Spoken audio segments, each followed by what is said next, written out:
Once again, it's on. It's yours truly, Lorenzo Thomas and Jeff Fox. We are the Sports Brothers coming to you from Hard Rock Stadium, and it is final. The Miami Dolphins are victorious over the Chicago Bears, 31-28 in overtime. And Jeff, this was a game that I think neither one of us would have predicted. Listen, I was speechless. You see me stammering here at the beginning of this report. It is unbelievable the twists and turns in this game. At one moment, you thought the Bears were in total control. Next moment, the Dolphins snatched, defeat from the jaws of victory, and then they give it back. It was just unbelievable. Yeah, it was a game where, of course, the starting quarterback, Ryan Tannehill, was inactive today because of his injured shoulder, and Brock Osweiler, who probably didn't get a lot of practice time because Tannehill was limited on Friday, but he came in and basically added a lot of energy to the Miami Dolphins offense. It seemed as if Chicago, coming off of the bye, was a little bit flat in the first half. Yeah, but they certainly exploded in the third quarter, Lorenzo.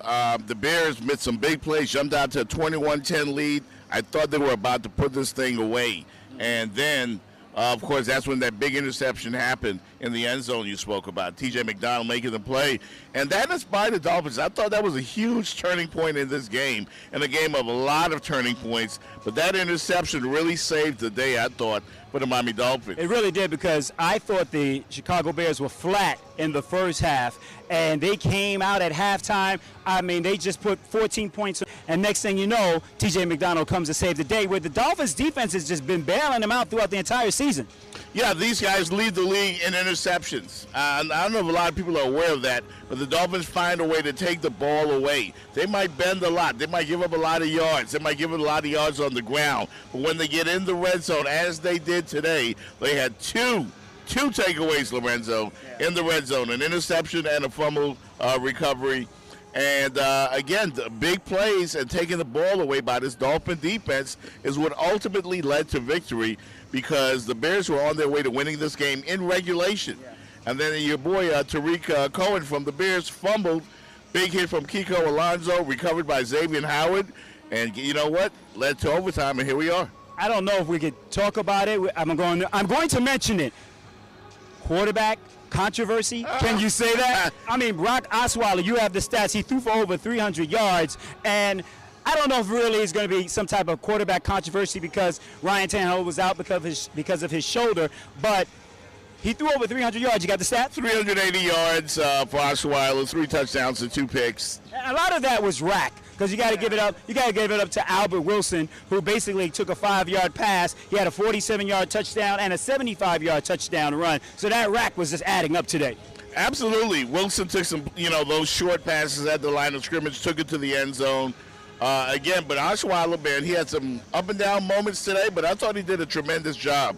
No quarterback controversy here. Chill out, folks. Yeah. For real. Well, I think the key to the game was the way Adam Gase was able to keep Khalil Mack out of the backfield. I thought, and I know you thought, I thought that was going to be a key to the game. I thought Brock Osweiler, who in the preseason, he was sacked probably at least 10 times throughout the preseason because he was holding on to the ball too long. Mm-hmm. Today he was not. Khalil Mack was not a factor, and the Dolphins were able to move up and down the field on a defense that ranked number 2 in the NFL. Well, if you remember a year ago, being a Raider fan, the Khalil Mack came here with the Raiders last year against the Miami Dolphins. Did not have a particularly great night that night playing against the Dolphins. The Dolphins defend him well.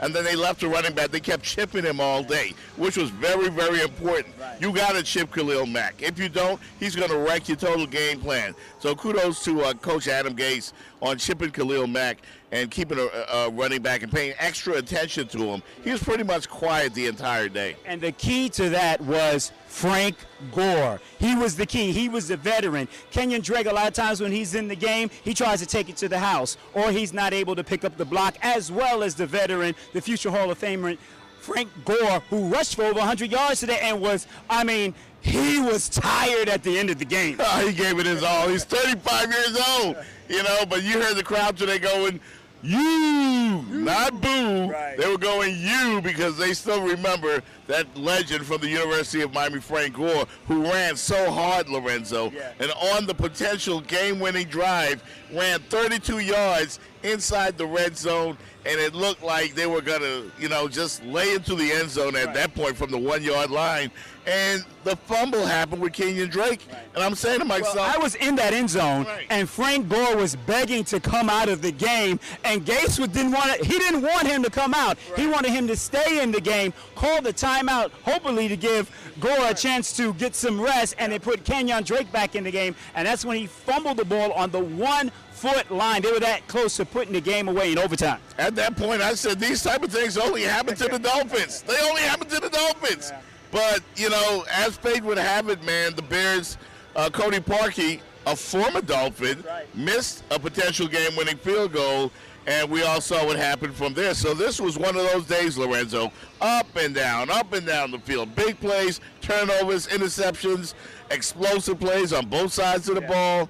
But the Dolphins win. Bottom line, they're 4-2. Yeah. Well, next up here at Hard Rock Stadium, the Detroit Lions come to town. Dolphins sporting a 4-2 record, and with Detroit, you never know what you're going to get. But we will be here. For Jeff Fox, I'm Lorenzo Thomas. We're the Sports Brothers. Until next time.